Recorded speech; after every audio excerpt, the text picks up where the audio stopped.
नमस्कार, मैं हूं अवंतिका श्रीवास्तव। जैसा कि आप जानते हैं कि आयुष्मान में हर बार स्वास्थ्य संबंधी समस्याओं पर खास जानकारी दी जाती है। तो इस कड़ी में आज हमारे साथ है डॉक्टर प्रोफेसर अनुराग श्रीवास्तव, जो कि बाल्को मेडिकल सेंटर रायपुर में चिकित्सा निदेशक हैं। डॉक्टर अनुराग, आपका बहुत बहुत स्वागत है बंसल न्यूज पर। बहुत बहुत नमस्कार और स्वागत है आपका और आपके सभी श्रोताओं का। शुक्रिया। चलिए, आज के इस कड़ी में हम ब्रेस्ट से जुड़ी बीमारियों के उपचार के बारे में जानेंगे। अगर आप भी इस बारे में कुछ जानना चाहते हैं तो कार्यक्रम के दौरान बाल्को मेडिकल सेंटर के नंबर लगातार आपकी टीवी स्क्रीन पर फ्लैश हो रहे हैं। कार्यक्रम के बाद आप कॉल करके सीधे डॉक्टर अनुराग श्रीवास्तव से सलाह ले सकते हैं। चलिए, चर्चा की शुरुआत करेंगे। डॉक्टर अनुराग, सबसे पहले तो हम आपसे जानना चाहेंगे कि बाल्को मेडिकल सेंटर 12 से 14 नवंबर तक ब्रेस्ट की बीमारियों पर अंतर्राष्ट्रीय सम्मेलन करने जा रहा है। इस सम्मेलन का क्या मुख्य उद्देश्य है? जी, ये सम्मेलन है एशियन सोसाइटी ऑफ मेस्टोलॉजी। करीब 30 देश हैं एशिया के, और उसमें और दूसरे देश जैसे कि America, England, Japan, Russia, Singapore आदि दूसरे देश भी हम साथ जुड़ गए हैं इस एशियन सोसाइटी ऑफ मेस्टोलॉजी। इसको शॉर्ट में हम लोग एसोमा कहते हैं। तो एसोमा की ये 5वीं इंटरनेशनल मीटिंग है, और इसमें करीब 1000 से ज़्यादा हमारे वैज्ञानिक और चिकित्सागण, जो कि स्तन की किसी भी क्षेत्र में, चाहे वो सर्जरी हो, रेडियोथेरेपी हो, कीमोथेरेपी हो, आधुनिक ढंग से उसको डायग्नोसिस की विधि हो, या पेशेंट सपोर्ट ग्रुप हो, सभी हम स्तन के संबंधी जो माताओं और बहनों के स्तन की किसी भी रूप से सेवा करते हैं, उन सभी वैज्ञानिक और चिकित्सकों का सबसे बड़ा ये समूह है। तो इसकी हम 3 दिन की एक अंतर्राष्ट्रीय मीटिंग कर रहे हैं, और छत्तीसगढ़ के क्षेत्र में, पूरे मध्य भारत में ये सबसे बड़ी स्तन कैंसर की इस प्रकार की मीटिंग होगी, जिसमें अनेक चिकित्सागण हमारे भाग लेंगे। बिल्कुल, काफ़ी फलदायक रहेगा ये सम्मेलन भी। डॉक्टर अनुराग, जिस तरह से आज हम ब्रेस्ट की बीमारियों के बारे में चर्चा कर रहे हैं, सबसे पहले आपसे समझना चाहेंगे कि कॉमनली आमतौर पर किस तरह की ब्रेस्ट से जुड़ी बीमारियां सामने आती हैं? जी, तो अधिकांश बीमारियां तो बिनाइन होती हैं, नॉन कैंसर जिसे हम कहते हैं। सबसे अधिक देखा जाए, अगर जो 20 अगर महिलाएं आए किसी ब्रेस्ट यूनिट में या ब्रेस्ट वार्ड में, ओपीडी में, तो हम्म। उनको 16 से 18 महिलाओं को तो स्तन में दर्द होता है, उसे मेस्टेल्जिया या ब्रेस्ट पेन कहते हैं, हम्म। जिससे कि कोई खतरा नहीं होता है, इसमें कोई टीबी, कैंसर आदि का खतरा भविष्य में नहीं होता, और उनको कोई मृत्यु वगैरह का ऐसा कोई खतरा नहीं। सिर्फ स्तन में तकलीफ होती है, कभी कभी पीड़ा इतनी अधिक हो जाती है कि वो अपने जो हाउस होल्ड एक्टिविटीज हैं, एक्टिविटीज ऑफ डेली लाइफ है, उसमें काफी परेशान हो जाए। जैसे मान लीजिए वो स्कूल टीचर है, तो हम्म। हफ्ते में 3-4 दिन वो बोर्ड में अपना लिख भी नहीं पाती, इतना अधिक उनको दर्द हो। अगर वो कंप्यूटर ऑपरेटर है या घर में घरेलू काम करती, मान लीजिए प्रेस करती हैं, कपड़े धोती हैं, तो वो 3-4 दिन अपने अपने जो डेली लाइफ की एक्टिविटीज हैं उसमें उनको बाधा पहुंचती, इतनी तकलीफ हो जाती है। तो इसको मेस्टेल्जिया या स्तन का दर्द कहते हैं।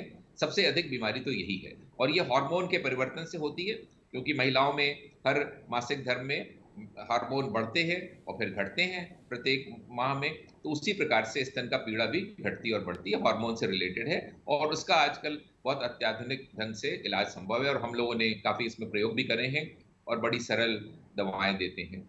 तो फिर कुछ बीमारियां बिनाइन होती हैं, जैसे कि लंप फाइब्रोएडेनोमा कहते हैं, जिसे कुछ निपल से डिस्चार्ज आता है, जो कि अधिकांश वो भी बिनाइन होता है, नॉन कैंसर होता है।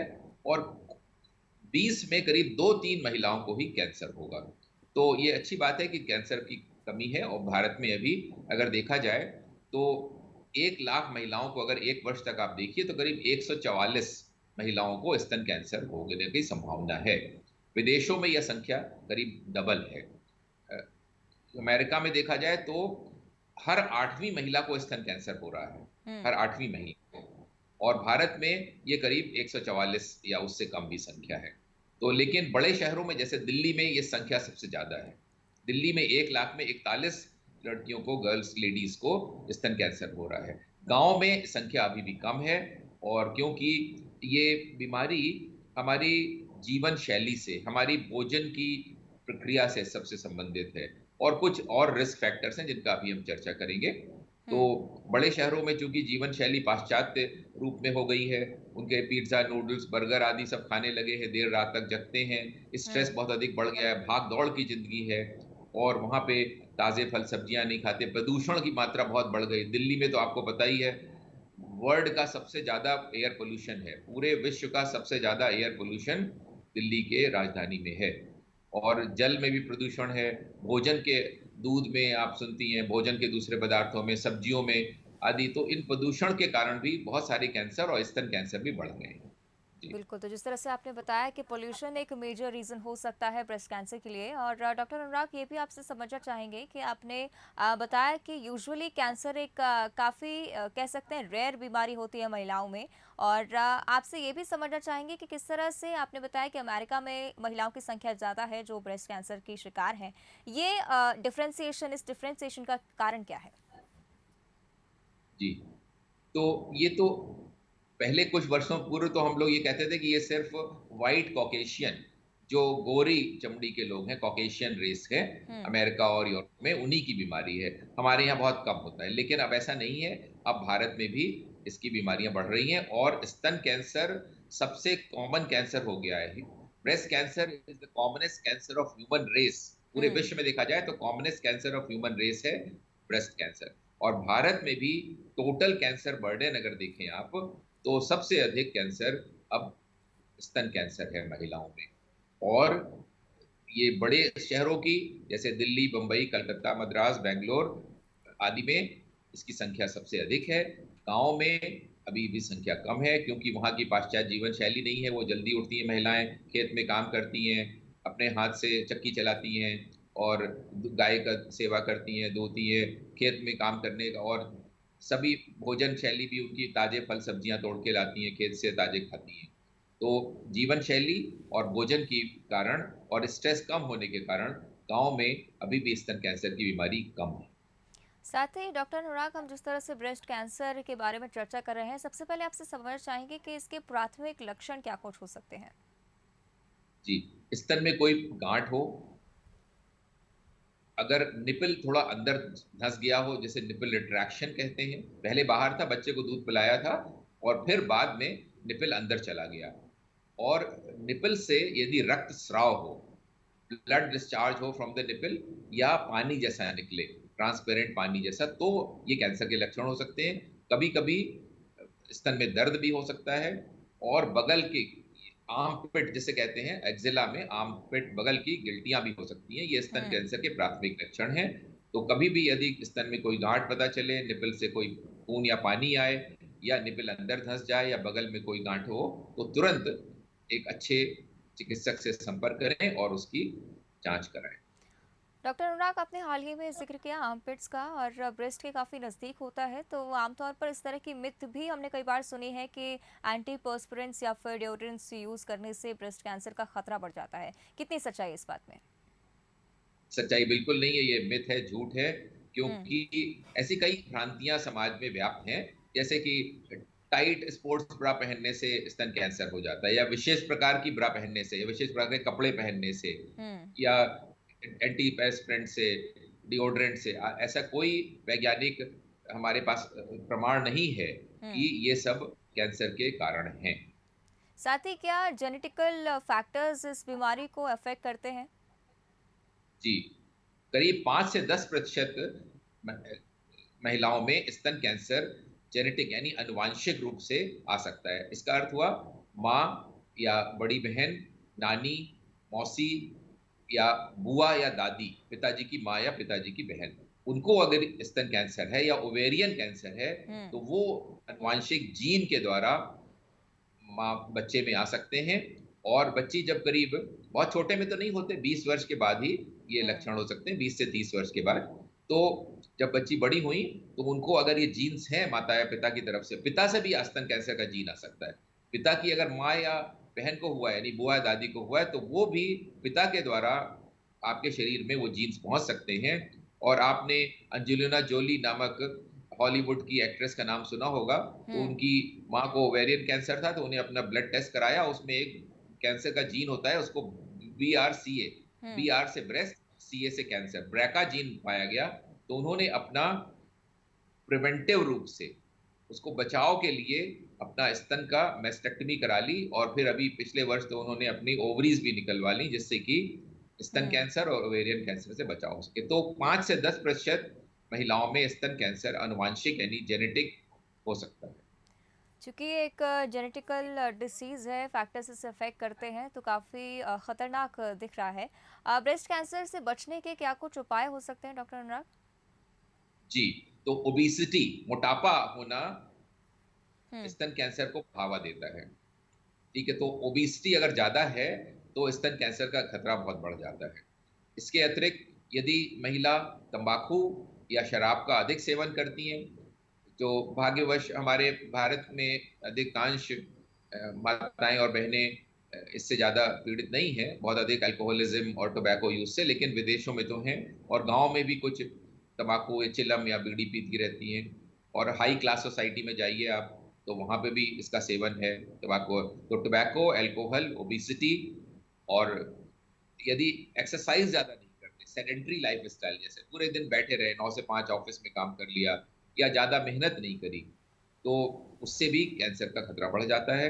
और कुछ भोजन शैली, जैसे कि सैचुरेटेड फैट, जैसे घी, मक्खन आदि अधिक मात्रा में लेना, और लाल मांस का सेवन अधिक मात्रा में करना, तो हम्म। उनसे भी स्तन कैंसर का बढ़ाव होता है। फ्रूट्स और वेजिटेबल, फ्रेश फ्रूट्स और वेजिटेबल्स का कम मात्रा में लेना, इनसे भी स्तन कैंसर की बढ़ाव हो सकता है। और कुछ पहले गायनिकोलॉजिस्ट, कुछ लेडी डॉक्टर्स ऐसा देती थी, जैसे जब पीरियड बंद होता रहता, मीनोपॉज जैसे कहते हैं, तो कुछ हम्म। महिलाओं में चिड़चिड़ापन आदि हो जाता था, तकलीफ होती थी, तो उसको पोस्ट मीनोपॉजल सिंड्रोम कहते हैं। उसके लिए पहले गायनिकी डॉक्टर्स कुछ ऐसी दवाएं देते हैं जिसको हार्मोन रिप्लेसमेंट थेरेपी कहते हैं। तो उसमें जो प्रारंभिक रूप से जो पहले दी जाती थी हार्मोन रिप्लेसमेंट थेरेपी, उससे भी थोड़ा सा रिस्क बढ़ जाता है। लेकिन ये अच्छी बात है कि जो आजकल हार्मोन रिप्लेसमेंट थेरेपी दे रहे हैं, उससे स्तन कैंसर का खतरा नहीं। साथ ही डॉक्टर, इस गंभीर बीमारी का डायग्नोस होना बहुत ज़्यादा ज़रूरी है। आपसे समझना चाहूँगी, कौन से ऐसे प्राथमिक लक्षण हैं जिनको दिखने पर एक महिला को समझ आना चाहिए कि कैंसर जैसी खतरनाक बीमारी के लक्षण ये हो सकते हैं? तो स्तन में कोई भी गांठ हो, निपल अंदर जा रहा हो, कोई डिंपल पड़ रहा हो स्तन में, निपल से ब्लड यानी रक्त या पानी आ रहा हो, या बगल में गिल्टी हो गई हो, या अधिक पीड़ा हो रही हो स्तन में, तो तुरंत जांच कराएं। और एक अच्छे योग्य डॉक्टर को देखेंगे, पहले जांच करेंगे, एग्जामिन करेंगे आपको। और फिर उसके बाद आपकी उम्र अगर 35 वर्ष से कम है तो आपका अल्ट्रासाउंड किया जाएगा। और अगर 35 वर्ष से ज्यादा है आपकी आयु, तो मैमोग्राम, एक विशेष एक्सरे होता है स्तन का, उसको मैमोग्राम कहते हैं, वो करते हैं। और उसमें यदि कुछ ऐसा संशय हुआ कि कैंसर जैसा कुछ बीमारी हो सकती है, कुछ गांठ ऐसी मिली, तो हम्म। उसकी फिर हम लोग बायोप्सी करते हैं, यानी कि कुछ टुकड़ा ले लेते हैं, उससे कुछ सेल्स की ले लेते हैं, जिससे बताते हैं कि कौन सी बीमारी के कारण एक गांठ बनी है। अधिकांश तो फाइब्रोएडोमा आदि बिनाइन होते हैं, लेकिन कभी कभी कैंसर के भी कण मिल सकते हैं। तो इस तरह से clinical checkup by a trained doctor, hmm. followed by breast imaging, by ultrasound and mammography, and followed by biopsy. इसको हम लोग ट्रिपल असेसमेंट कहते हैं। 3 विधियां हुई ना, हम्म। क्लिनिकल डॉक्टर ने देखा, फिर ब्रेस्ट की इमेजिंग करी, और उसके पश्चात बायोप्सी करी, तो इसको ट्रिपल असेसमेंट कहते हैं। ट्रिपल असेसमेंट से हम 99% सही ढंग से स्तन की बीमारी पकड़ सकते हैं। साथ ही डॉक्टर अनुराग, जब जब कैंसर की बात आती है तो लोग काफ़ी घबरा जाते हैं। कैंसर अपने आप में एक बहुत ही गंभीर शब्द है। ब्रेस्ट कैंसर की बात की जाए तो क्या ये क्यूरेबल है और कितना घबराने की ज़रूरत है इसके बाद? जी, तो अगर प्राथमिक स्थिति में पकड़े, यानी कि करीब 1 इंच से छोटा हो, करीब 1 सेंटीमीटर, 1.5 सेंटीमीटर अगर होगा, 1 सेंटीमीटर का, तो 90 से 95% महिलाएं 10 वर्ष तक अपना जीवन यापन सही ढंग से कर सकती हैं, उन्हें कोई भी तकलीफ नहीं होगी। तो if cancer is detected in less than 1 centimetre size, 1 centimetre माने करीब आधा इंच समझ लीजिए, तो less than 1 centimetre tumour in the breast hmm. can be cured, and lady can enjoy happy healthy life for 10 years or more। ठीक है, risk of death, जो cancer से आदमी भयावह इस शब्द इसलिए लगता है हम्म। क्योंकि उससे लगता है कि अब तो मृत्यु हो गई, बिल्कुल। लेकिन ऐसा नहीं है। छोटी गांठ पकड़े तो हमारे पास हमारे कई मरीज आते हैं जो 20 वर्ष 25 वर्ष तक ठीक ठाक हैं। अभी कल ही एक महिला है, वो 85 वर्ष की हो गई है, अब व्हील चेयर में चलती हैं, और उनका हमने 10 वर्ष पहले दोनों स्तन का ऑपरेशन किया था, और अभी स्वस्थ हैं। बता रही थी कि अब व्हील चेयर में हो गई, थोड़ा सा गठियाव की बीमारी हो गई, लेकिन स्तन कैंसर से उनको कोई तकलीफ नहीं है। तो इसका अर्थ हुआ कि 10-10, 15-15 साल तक सही ढंग से आप खुशी से जीवन यापन कर सकते। बिल्कुल, यानी कि ब्रेस्ट कैंसर के बाद भी एक अच्छा इलाज अगर आपको दिया जाए तो आप बिल्कुल स्वस्थ हो सकते हैं। बाल्को मेडिकल सेंटर के बारे में सर आपसे जानना चाहेंगे कि उपचार के लिए क्या कुछ अत्याधुनिक सेवाएं इस मेडिकल सेंटर में उपलब्ध हैं? जी, तो पहले तो जैसे हमने बताया क्लिनिकल एग्जामिनेशन तो बहुत ही सुयोग्य चिकित्सक हैं हमारे पास। उसके पश्चात इमेजिंग की सुविधा यानी कि अत्याधुनिक ढंग से ब्रेस्ट का एक्स-रे, मैमोग्राम, अल्ट्रासाउंड, एमआरआई और आवश्यकता पड़े तो सीटी स्कैन या पेट सीटी स्कैन सभी हमारे पास यहाँ नया रायपुर बाल्को मेडिकल सेंटर में उपलब्ध हैं। और इसके पश्चात फिर इसकी बायोप्सी होती है, उसके लिए एक योग्य पैथोलॉजिस्ट होना चाहिए जो कि देख पाए कि उसके कण कैंसर के हैं कि टीबी के हैं, किस प्रकार की गांठ है, वो भी हमारे पास हैं। और हम्म। उसके पश्चात उसकी इलाज होता है। उसके लिए एक जॉइंट मीटिंग, जैसे गांव में कहते हैं ना पंचों की राय ज्यादा अच्छी होती है, तो हम्म। उसी प्रकार से हमारे कैंसर के क्षेत्र में हम लोग कहते हैं कि पंचों की राय अधिक होगी। एक व्यक्ति नहीं डिसाइड करता कि क्या इलाज करें। तो हम सर्जरी के डॉक्टर, कीमोथेरेपी के डॉक्टर, रेडियोथेरेपी के डॉक्टर, इमेजिंग के डॉक्टर, और अब तो पैलिएटिव केयर एक नया विभाग हमारे यहाँ खुल रहा है। पैलिएटिव केयर मेडिसिन कहते हैं, जैसे कि अब फैल गई बीमारी, पीड़ा अधिक हो रही है, तो उसका निदान कैसे करें, उसका इलाज कैसे करें। तो पैलिएटिव केयर मेडिसिन भी एक हमारे पास उपलब्ध है, जो कि छत्तीसगढ़ क्षेत्र में शायद ये प्रथम बार ऐसा होगा। तो इन सब विभागों के जो अध्यक्ष और सीनियर डॉक्टर हैं वो सब मिल के एक, जैसे पंचायत होती है उसी प्रकार से बात करते हैं कि क्यों भाई मिसेस गुप्ता आई हैं या मिसेस अग्रवाल आई हैं, मिसेस श्रीवास्तव आई, उनके लिए सबसे अधिक लाभकारी कौन सी विधि होगी जिससे उनका इलाज किया जाए। पहले सर्जरी करी जाए, पहले कीमोथेरेपी, सर्जरी में कौन सी सर्जरी करी जाए, स्तन का पुनर्निर्माण करा जाए यानी कि रिकॉन्स्ट्रक्शन, हमारे यहाँ अत्याधुनिक ढंग से ब्रेस्ट रिकॉन्स्ट्रक्शन की भी सुविधा है। तो फिर हम्म। हम उसका वैसे ही उन माताओं का, बहनों का सेवा करते हैं। साथ ही डॉक्टर, अगर छत्तीसगढ़ की बात की जाए या पूरे देश की बात की जाए तो हम भले ही कितने भी मॉडर्न हो गए हों, लेकिन आज भी महिलाएं काफ़ी डरती हैं अपनी परेशानी किसी और को बताने पर।